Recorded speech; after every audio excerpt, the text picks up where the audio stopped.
Buenas tardes, hermanos. Perdón. Les pido mil disculpas. Que el Señor les bendiga. Hoy es un día muy especial. Es la consagración a oficio de presbítero gobernante de nuestro hermano Carlos Maureira. Él y toda su familia van a ser consagrados al servicio de nuestro gran Señor Jesucristo. Así que, ¿qué más que poder compartir el día de hoy un mensaje acerca del establecimiento de los ancianos en la congregación? Y en primer lugar, hermanos, quisiera orar al Señor. Quería pedirle que nos guíe el Señor en estos momentos, y le voy a pedir a nuestro hermano que se pueda sentar también y que pueda escuchar la palabra, por favor, ¿sí? Y va a ser una exhortación para todos los que ya estamos en el ministerio. Así que sería como un bálsamo para algunos. Sería tal vez algo que ya en algún momento ya hemos oído también para otros. Pero de igual manera, estimados hermanos, que podamos nosotros ser personas hacedoras de la palabra y no oidores olvidadizos. Así que vamos a orar en estos momentos. Padre Dios, en el nombre de Jesús, damos muchísimas gracias a ti por este momento.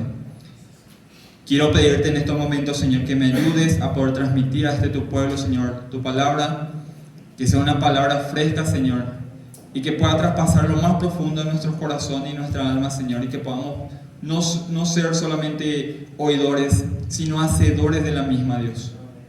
Te oro y te pido, Señor, que tú nos acompañes. Oramos a ti en el nombre de Jesús. Amén.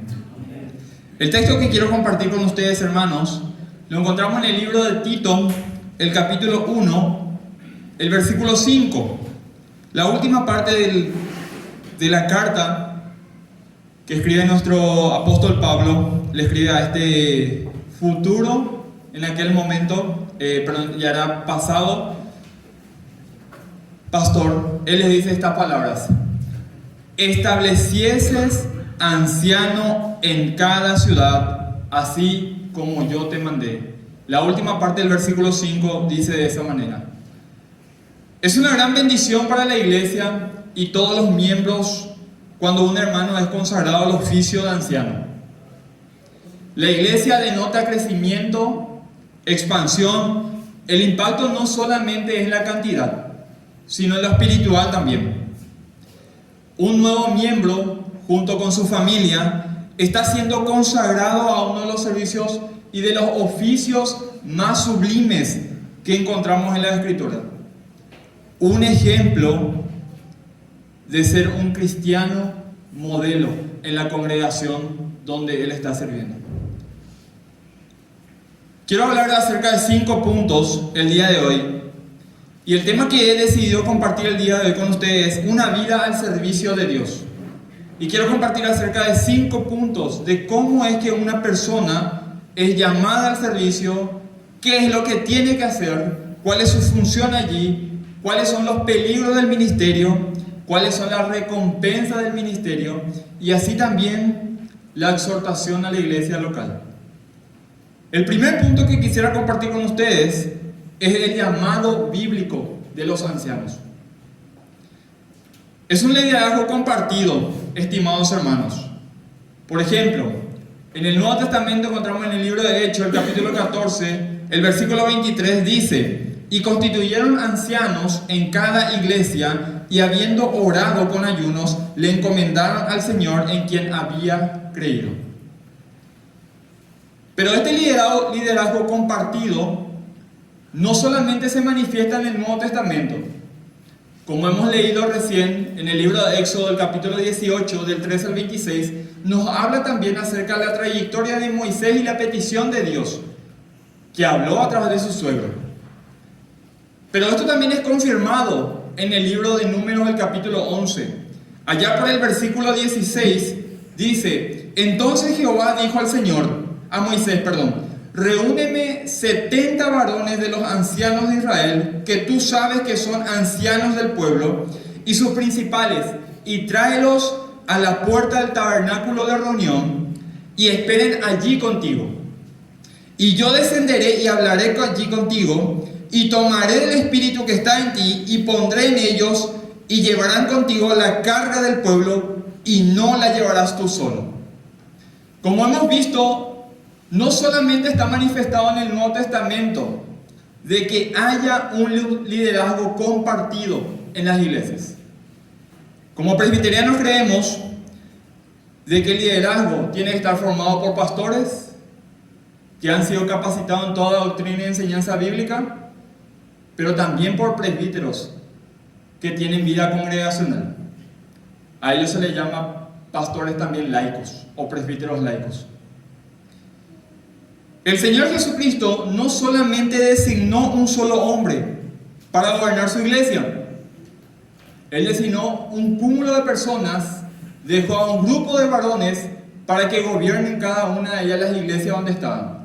Y a su vez, así como dice Tito 1:5, fueron establecidos en una ciudad para que establezcan a los futuros ancianos y los nombren allí.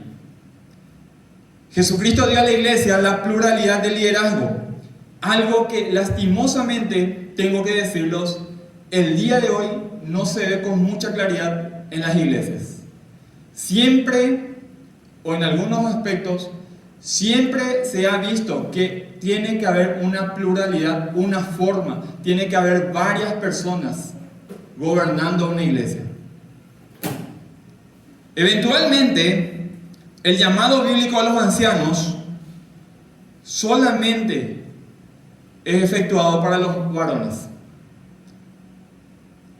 La existencia de un cuerpo de ancianos debe ser gobernado exclusiva y enteramente por los hombres. Con esto no dejamos de lado a las mujeres, sino que las mujeres, como su vida en sí lo representa, son ayuda idónea en el ministerio para los hombres. Es necesario de que podamos nosotros visualizar en el Nuevo Testamento el principal ejemplo de liderazgo que nosotros encontramos. Lo encontramos en la vida de Jesucristo y en la vida de los apóstoles. Eso a nosotros nos da a entender, en primer lugar, que hay un orden. ¿Qué tipo de orden? Que está Cristo, por debajo de Cristo tiene que estar sujeto al varón, y por debajo del varón tiene que estar sujeto la mujer, su esposa.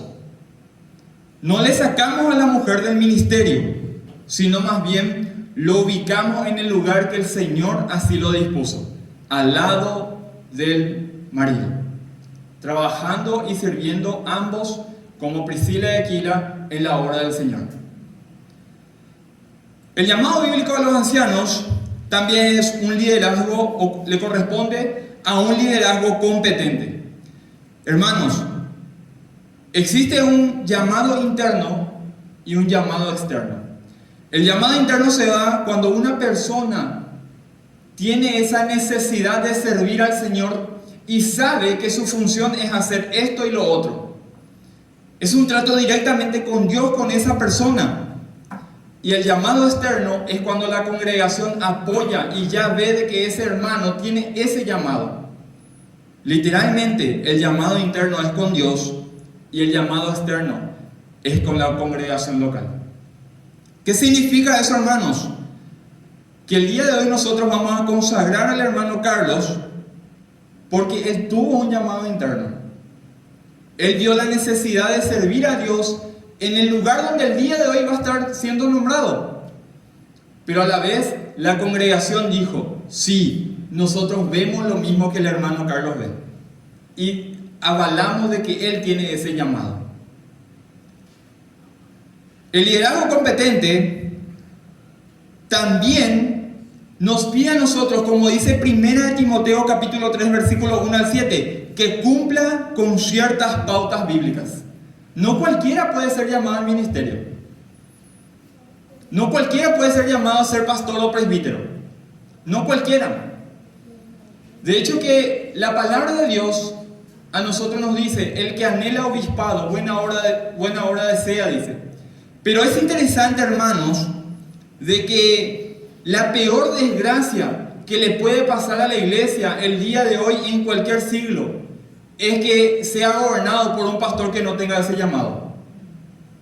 Esa es la peor desgracia que puede pasar. Y es por ello que en 1 Timoteo encontramos esta exhortación, que no toda persona puede ser llamado, sino que existen ciertas pautas bíblicas que tenemos que tener en cuenta.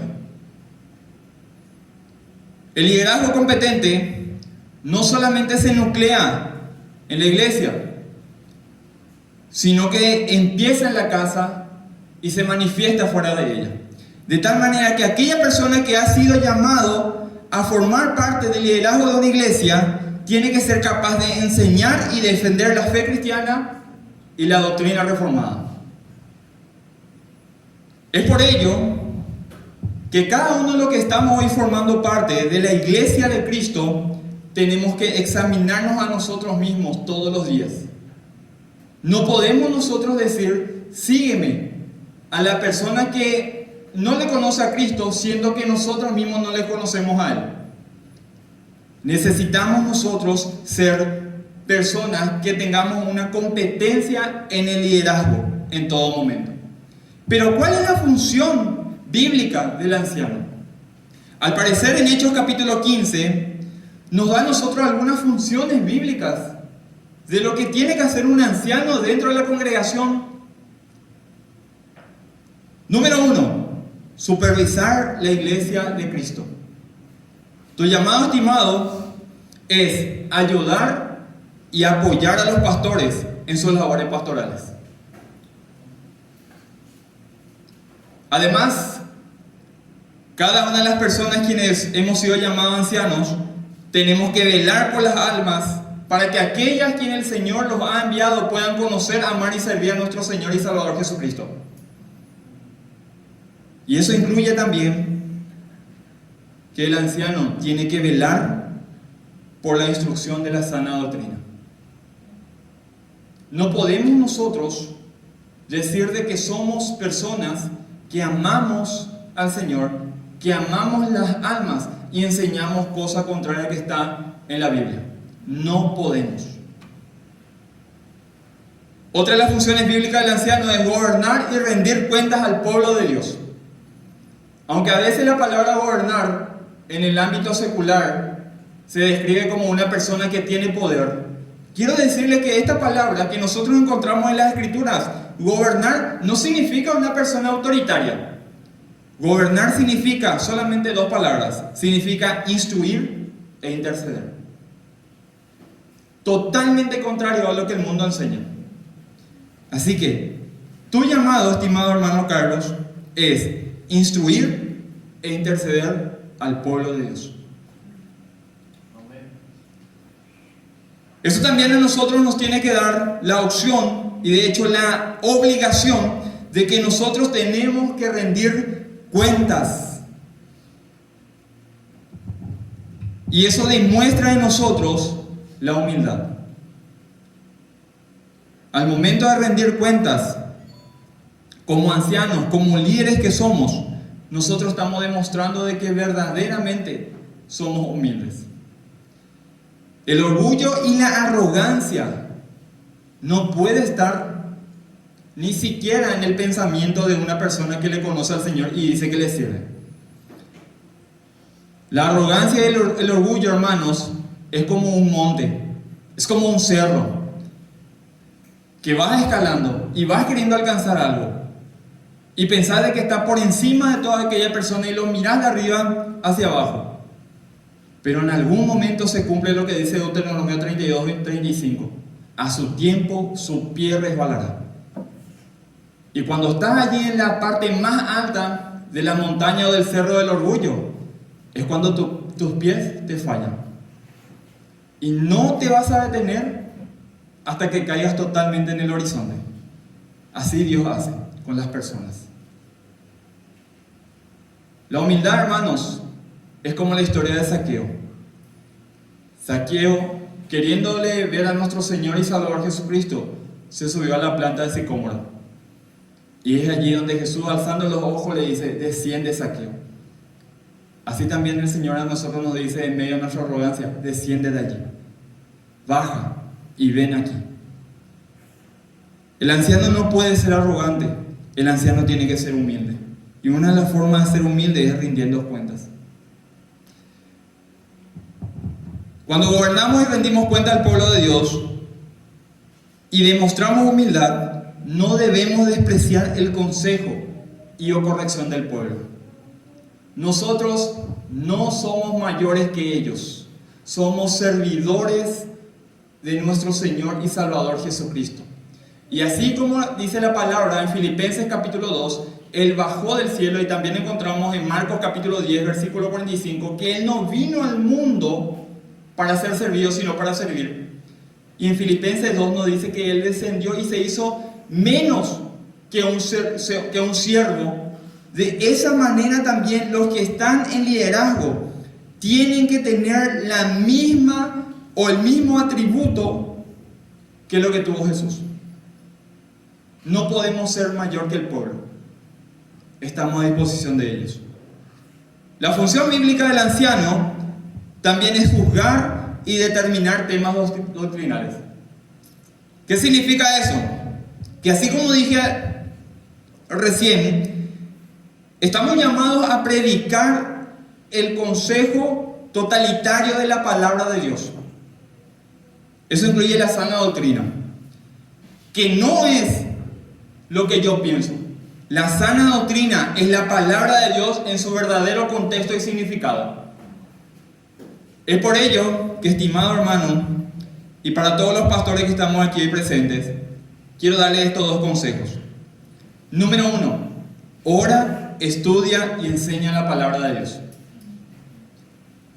Tu trabajo consiste en orar, en estudiar y en enseñar la palabra de Dios. No existe otro trabajo más importante que lo que estoy diciendo el día de hoy aquí. Esto va a moldear nuestro carácter. Esto va a moldear nuestra forma de ser. Recién estuvimos cantando que mi vida entera esté consagrada a ti. Podamos decir lo mismo que dijo Frances Havergal, que fue la autora de ese autor, que nuestra vida esté completa y enteramente consagrada a ti, Señor. Para ello, hermanos, tenemos que dedicarle tiempo a la oración, al estudio y a enseñar la palabra de Dios. Decía una vez un predicador hace 200 años atrás: un buen estudiante forma a un buen maestro. Si deseamos ser buenos maestros, en primer lugar seamos buenos estudiantes. Si deseamos ser buenos líderes, en primer lugar seamos buenos seguidores de Cristo. Pero existe para ello, hermanos, algunos peligros que quiero comentarle el día de hoy. Peligros que te vas a encontrar, hermano Carlos. Y todos los pastores que están aquí, en algún momento hemos encontrado estos peligros. En algún momento, inclusive, esos peligros fueron pero tan vistosos, pero muchas veces nuestros ojos incrédulos no lo quisieron ver. Número 1, no establecer prioridades. Ese es tu primer peligro. ¿Qué significa eso? Dios es primero, lo sigue la familia, lo siguiente es el trabajo, y en cuarto lugar está la iglesia. No la iglesia y después Dios. No Dios y después la iglesia. Es Dios, familia, trabajo e iglesia. Si cambiamos estos órdenes, si cambiamos estas prioridades, nuestra vida será totalmente un caos. Número 2, hay que ser disciplinados en las cuestiones espirituales. En el punto anterior hablé acerca de que seremos o somos gobernantes.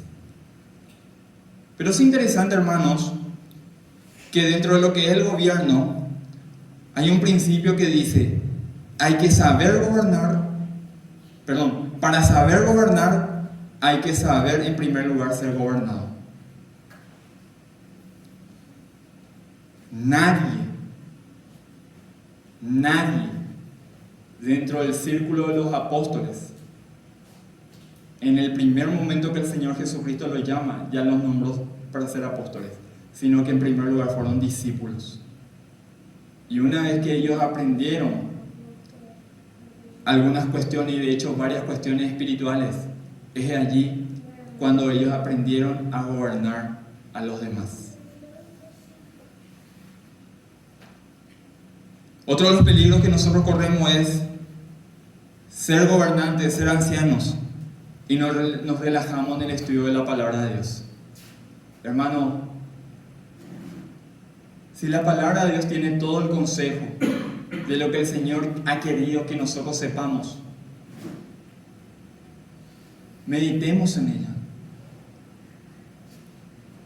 Ciertamente la palabra es nuestra fuente carmesí de todo lo que nosotros necesitamos para poder hacer, no con perfección porque el pecado mora en nosotros, pero sí esforzarnos de la mejor manera para poder servirle a nuestro Señor y Salvador Jesucristo.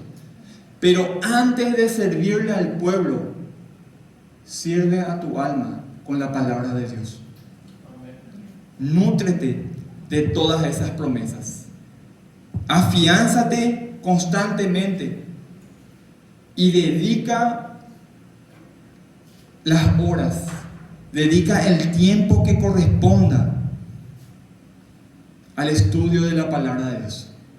No existe otro bálsamo más importante para nuestras almas que el estudio de la palabra de Dios. Otro de los peligros que corren las personas quienes están en el ministerio es no dejarse guiar por el consistorio.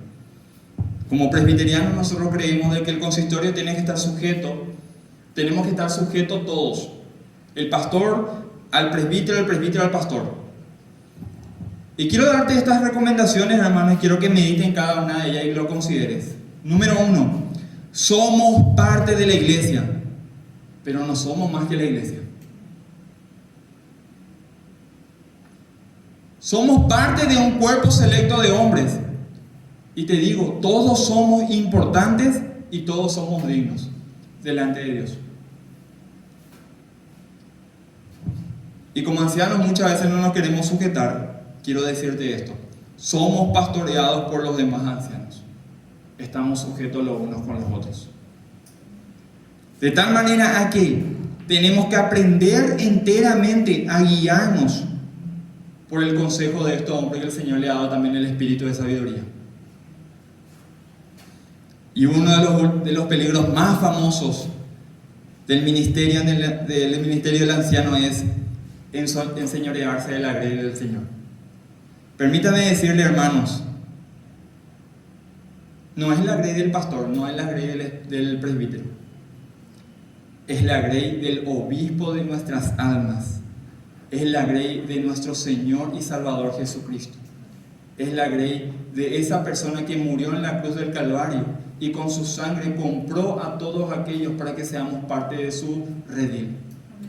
Nosotros como pastores y presbíteros somos administradores de la multiforme gracia de Dios. Primera de Pedro 4:10. Eso significa, hermanos, que nosotros no podemos tomar las almas para nosotros. No podemos ni debemos hacerlo, sino que tenemos que encaminarlas al obispo de nuestras almas, Jesucristo. ¿Qué te estoy queriendo decir en este caso? Considérate como siervo a los demás y no como un amo. Eres servidor. Está a disposición del pueblo. Está a disposición de las ovejas del Señor. A su tiempo vamos a tener que rendir cuentas por cada una de ellas. Pero hermano, hoy te pido por favor, pastores, presbíteros que estamos aquí presentes y los que seguramente están viendo por la red social, sé ejemplo de la grey y no un dueño. Si nosotros tomamos en cuenta, hermanos, lo que he compartido el día de hoy, hasta este momento, déjenme decirle, hermanos, que son importantes estas cosas y que cada cosa que nosotros hacemos tiene una recompensa. Y quiero hablarle de esa recompensa. Porque mucha petición y sin recompensa. Muchas veces, hermanos, nos cuesta a nosotros llevar esa carga. Pero permítame decirle que hay una promesa para aquellos quienes fielmente buscamos servir al Señor y buscamos ser de bendición para las almas que el Señor nos ha puesto en su camino. Número 1, la recompensa del ministerio una corona incorruptible. Primera de Corintios capítulo 15. Pero a la vez nos dice de que es una gran bendición servir a los demás y a Cristo. Es una gran bendición, y los pastores y presbíteros que están hace más de 10, 15 años que están presentes aquí lo saben. Cuántas cargas han sobrellevado, cuántas situaciones difíciles han llevado, pero en todas ellas estaba Cristo Jesús con ustedes. ¿Saben por qué? Porque hay una recompensa, porque la palabra también nos dice en el libro de Apocalipsis capítulo 2 versículo 10: y les digo a todos los pastores y presbíteros y hermanos también, sé fiel hasta la muerte y yo te daré la corona de vida. La corona de vida está preparada para los que son fieles, hermanos, no para los infieles. Está preparado para aquellas personas quienes dependen de Cristo, pero se esfuerzan a hacer todo bien delante del Señor. No con la fuerza, con sus propias fuerzas, sino con la fuerza que el Espíritu Santo que mora en nosotros nos brinda. Con la voluntad del Señor morando en nuestras vidas. Y nosotros luchando día a día por ese pecado. Por el pecado de la incredulidad, por el pecado de la codicia, por el pecado de la soberbia, del orgullo. De todo eso luchamos. Y el Espíritu Santo mora en nuestras vidas y nos fortalece. Y en medio de eso el Señor nos dice: seamos fieles. Una de las grandes recompensas del ministerio, y esto yo lo digo así con propiedad, y creo que los pastores acá van a acompañarme en esto, y los presbíteros, es que el Señor siempre te da la persona idónea para correr esa carrera: la esposa. Y aquí quiero hablarle a Cari y a todas las esposas de pastores y presbíteros: corran juntos esa carrera. Corran juntos. Delante del Señor son uno. Permítanme decirle lo que dice el libro de Proverbios. Dice: la mujer sabia edifica su casa, mas la necia la derriba. Karine, en momentos difíciles, y van a ver, pastores en momentos difíciles, presbíteros en momentos difíciles que ya tuvieron, cuando la iglesia no estuvo ahí presente, cuando tu amigo no estuvo presente, cuando inclusive los pastores de la iglesia muchas veces no están presentes, la última persona que está allí contigo es tu esposa. Y vamos a tener, digo vamos porque yo me incluyo, vamos a seguir teniendo luchas, vamos a seguir teniendo complicaciones. Y como ustedes van a ser nuevos en esto, les quiero comentar de que el trabajo de la mujer de ser ayuda idónea se puede comparar a dos personas en las Escrituras. A varias más, pero solamente a dos quiero tomar el ejemplo. Karine, vos podés ser como Priscila, que fue compañera de Aquila y fue una de las personas que le acompañó en el ministerio, que cuando vio de que un hombre instruido llamado Apolo predicó el Evangelio y predicó acerca de lo que es el bautismo de Juan y no el bautismo del Espíritu Santo, lo que hicieron es Priscila y Aquila lo llevaron a una parte y le guiaron a él a que pueda conocer verdaderamente a Jesús. Pero la palabra interesantemente dice Priscila y Aquila. No dice Aquila, dice Priscila y Aquila. Cuán importante es una buena mujer en el ministerio. En medio de las dificultades, ella va a ser la única que te va a sostener. En medio de las complicaciones, ella va a ser la única inclusive que te va a entender. En medio de todas esas adversidades, ella va a ser la única que te va a acompañar. Cuando todo el mundo se haya ido, tu esposa va a estar ahí. No le va a importar la enfermedad, muchas veces no le va a importar las situaciones complicadas que estén pasando. Algunas veces no le va a importar la economía, va a estar ahí a tu lado. Esa es la mujer sabia. Y el otro ejemplo que quiero tomar es la esposa de Job. Una persona puede ser totalmente rica, puede tener todo lo que quiere en su vida, pero aún así puede menospreciar algo bastante importante, menosprecia a Cristo. Puede tener el varón más piadoso de todos, puede tener el varón más entendido de todos, pero aún así puede menospreciar la cosa más importante de todos: menosprecia a Cristo. Es interesante que cuando nosotros analizamos la historia de Job, el diablo sabía todo, hermanos, porque cuando Job y su esposa dormían, seguramente él se recorría por su casa, él sabía los graneros, él sabía todas las personas quienes trabajaban ahí, los animales, todo eso sabía. Y cuando el diablo todas las artimañas lo hubo utilizado, cuando todas las cosas parecían mal, Job seguía siendo una persona fuerte y confiaba en Jesucristo, en el Señor. Confiaba todavía en el Señor. Pero cuando la situación estaba muy difícil para Satanás, ¿Satanás qué hace? Voy a utilizar a tu esposa. Y le utiliza a la persona más importante de Job. Y dice estas palabras: maldice a tu Dios y muérete. Es interesante que estas dos historias a nosotros nos enseñan la mujer sabia y la mujer necia. Espero, Karine, que votes por la primera. Es un gran honor por parte del Señor también cuando nosotros tenemos estas recompensas, es un gran honor por parte del Señor. Los obreros son pocos. En medio de la escasez, hermanos, estamos nosotros.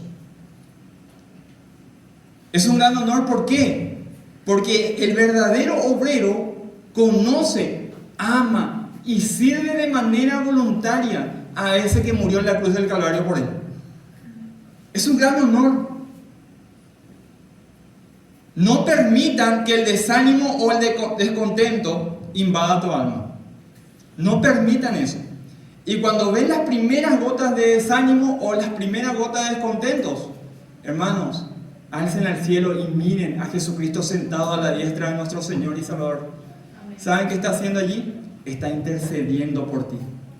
Y aún en medio de todas esas debilidades y flaquezas que nosotros tenemos, Jesucristo sigue siendo Jesucristo.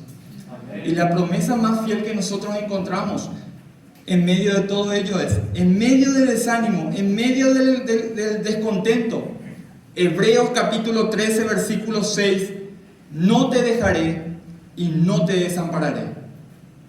Saben, estimados hermanos, el español de este texto no nos deja a nosotros contemplar la riqueza del griego de esta frase, porque el texto más correctamente traducido no es no te dejaré ni no te desampararé.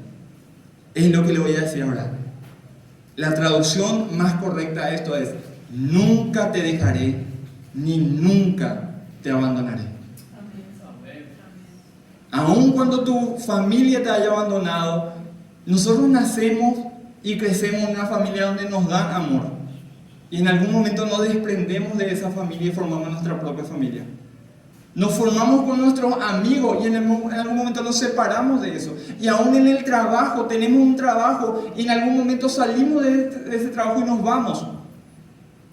Y aún el vínculo matrimonial, cuando el Señor decide llamarle a uno de los dos, nos separamos de él.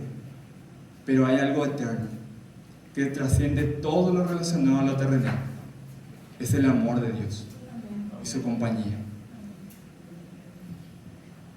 Por eso esto es una muestra del favor de Dios. Servir al Rey de Reyes y Señor de Señores. Muchos son los llamados, pero pocos los escogidos. Muchos son los llamados para ser pastores, muchos son los llamados para ser presbíteros, pero en verdad les voy a decir, pocos de ellos son buenos. Y los más buenos, el Señor Jesucristo les dijo: siervos inútiles sois. Pero es una gran muestra del favor de Dios. Es una gran muestra del favor de Dios servir en familia. Y por último, hermanos, quiero decirle algunas exhortaciones a la iglesia local. El libro de 1 Timoteo capítulo 5 versículo 17 dice: los ancianos que gobiernan bien sean tenidos por doble honor. La exhortación número 1, quiero decirle, hermanos, honren a sus ancianos. La labor del anciano y su dificultad, quiero decirle que estas personas, nosotros muchas veces renunciamos a varias cosas para poder servirle. Me ha tocado noches, hermanos, madrugadas, tener que atender el teléfono y escuchar que una persona me haya dicho: tengo problemas con mi familia, ¿podés venir? Me ha tocado situaciones difíciles en donde, queriendo dormir, hermanos, y lo digo esto, me han llamado y me han dicho: pastor, falleció un familiar, tenés que ir. Me ha tocado situaciones en las que yo tengo planeado ya algo para hacer y debo asistir a esa persona. A todo ello renuncio a un pastor o a un presbítero, con tal de que te sientas amado por el Señor. Honrando a sus ancianos, mostrándole respeto y obediencia en Cristo. Y algo muy importante, no abandonen a sus presbíteros, no abandonen a sus pastores.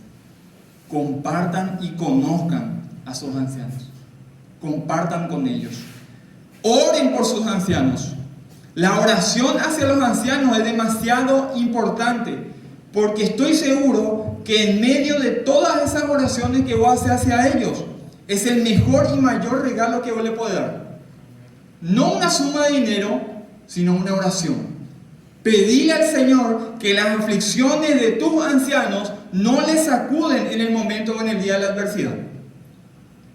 Se mantenga firme. El mejor regalo que le podés dar es orar por ellos. Y por último, hermanos, sométanse a los ancianos de la iglesia en el Señor. Ellos han de rendir cuentas por nuestras almas. Considere su llamado y ejemplo de la fe. Hebreos 13:17. Y consideren esto: son humanos teniendo un llamado divino, que es totalmente opuesto a lo que mucha gente piensa. Son humanos sirviendo a un Dios, un hombre. Hermanos, somos personas de carne y hueso. Sométanse voluntariamente y en el Señor a todos sus ancianos. Humildemente oren por ellos. Humildemente honren a sus ancianos, pero humildemente sométanse a nosotros, los pastores y presbíteros, quienes hayamos pasado la prueba de la fe y tengamos un verdadero llamado en el Señor. Así que, hermanos, eso es lo que quería compartir el día de hoy con cada uno de vosotros. Un llamado bíblico, la función bíblica del anciano, los peligros en el ministerio, las recompensas del ministerio y la exhortación a la iglesia local. Y solamente quiero decirle algunas palabras últimas. Carlos, en medio de las adversidades, el Señor estará contigo siempre. Amén. Divinamente hablando, espiritualmente, el Señor va a estar contigo. Humanamente, tu esposa va a estar contigo. Amén. Humanamente, la iglesia va a estar contigo. Humanamente, los pastores vamos a estar contigo. Pero en medio de todas esas aflicciones, orá y pedile al Señor que te revista con su autoridad y su poder para que seas un ejemplo de fe y un ejemplo de vida cristiana. Amén. Así que, hermanos, esa también es la misma palabra para cada uno de nosotros. Y que el Señor verdaderamente nos ayude el día de hoy en adelante. Oramos. Señor, la gloria y la honra sea para ti. Quiero pedirte, Señor, en estos momentos tu bendición. Rogamos, Señor, de que tú bendigas tu palabra que hemos oído el día de hoy, que nos ayudes, Padre, a poder ponerla en práctica para tu gloria, honor y honra. Que no seamos, como ya hemos orado, oidores olvidadizos, sino hacedores. Que como pastores y presbíteros, Señor, nosotros podamos detener todo lo que estamos haciendo y examinarnos a nosotros mismos y saber de las cosas que estamos haciendo están correctos delante de ti, Dios Padre. Te oro por cada uno de mis hermanos pastores y presbíteros, Señor, y sabiendo de que si en algo estamos fallando, Señor, Sabemos de que tu gracia restauradora, Señor, estará allí siempre para poder apoyarnos y darnos un nuevo inicio. Así que te agradezco, Señor, por cada persona que está aquí presente, representada en la vida de un presbítero, en la vida de un pastor. Oramos, Señor, por cada una de nuestras familias. Oramos, Señor, por la iglesia, el renuevo. Y te pedimos que tu palabra pueda hacer efecto en nuestra vida, Dios Padre, para tu gloria y honra. Gracias, Dios. Oramos a ti en el nombre de Jesús. Amén. Amén.